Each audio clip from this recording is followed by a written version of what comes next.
I would like to address all of you on the subject of friendship. From my childhood, I, thank God, mirrored the image of both my parents in the fact that they had friends that had been friends for many, many years.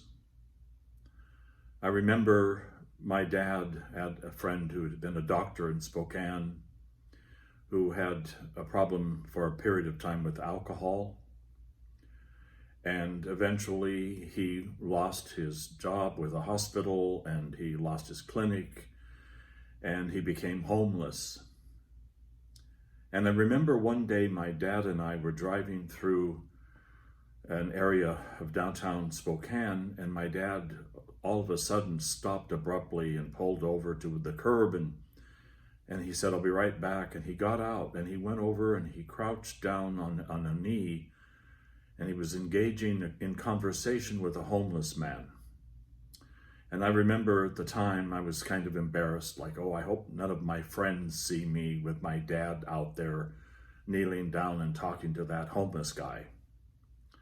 But later when my dad got back into the car, I discovered that this man had been an old friend of his, a golfing buddy who was a doctor, and he was given over to alcoholism, and he eventually lost his practice and his license, and his family, his parents, his wife divorced him, and he ended up on the street as a homeless person.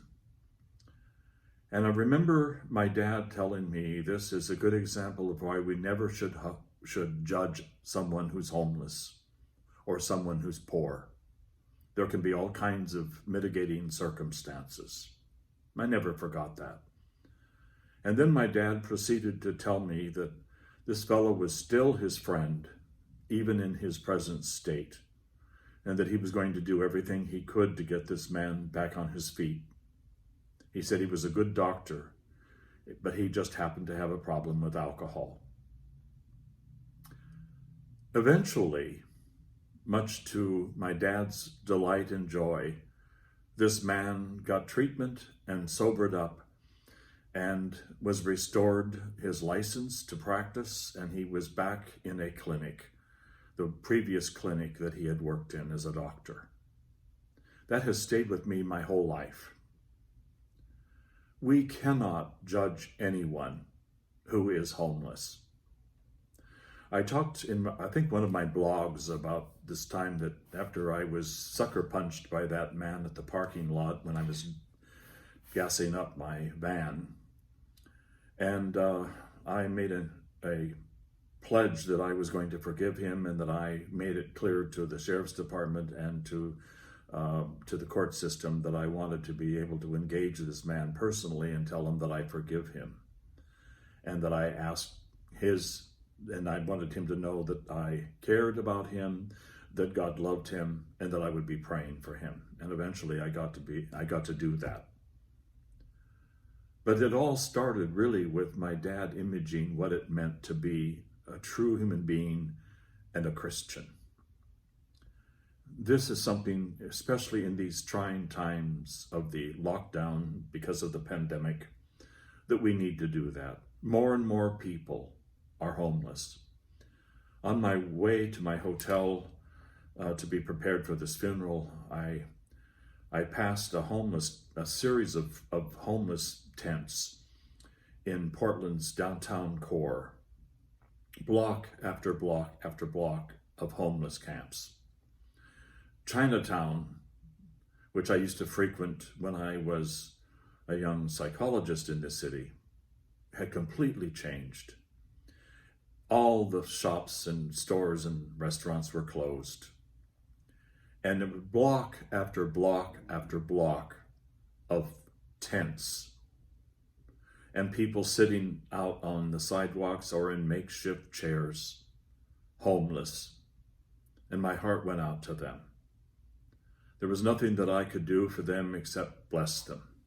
One of the things that I routinely do when I see homeless people, and I also do this for police officers, is I bless them as I go by, asking God's blessings upon them. So this is a time that we Christians really need to concentrate our efforts to pray for those who are in our neighborhoods and in our cities and in our states and in our countries. Pray for them. And in turn, ask God to give us a loving heart and to help the poor and the homeless. And we also need, during these trying times, to pray for our nation. Our nation needs our prayers as never before. In my 75 years, I have never seen this nation as polarized as it is now. It's got to stop. We've got to forgive one another. We've got to get along. We've got to learn to be true Christians. When I first arrived in Portland yesterday, I went to see an old friend of mine who has cancer. He's a friend.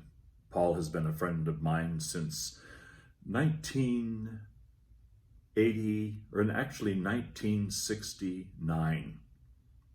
We met each other in our college days. And he is a true Christian. He has two twin boys who are now in their 50s who betrayed him and got into drugs, and they stole everything that he had in his savings account by fraudulently duplicating his signature. They even sold all the rare books that he had just to get money for their drug addiction. And as horrible as it was for this man, he forgave them. He forgave them. This is the same man who had an abusive father, and when his father was dying of cancer, Paul stepped in, took him into his own home, and took care of him. And he said that one day when after he had bathed his father and was dressing him, his dad looked at him and he said, "Son, how can you be so nice to me when I was so cruel to you?" And Paul said, "Because you are my dad, and I love you." People often disappoint us, but we cannot allow the disappointments or the failures of others to turn us into judges. I may wear black robes, but I am not a judge. I'm a Christian. And it is my responsibility as a Christian to love and forgive everyone, no matter what they do to me. So let us continue this struggle as a nation with this pandemic and use this as a time to increase our prayers, not just for ourselves, but for those around us, for our nation, for our leaders, for all the political leaders. Whether we agree with them or not, we need to pray for them, because this is what we do as Christians. So to all of you, I extend my love and my heartfelt gratitude that you pray for me and my monks. And I want you to know that I pray for you, and I ask God's blessings upon you. Amen.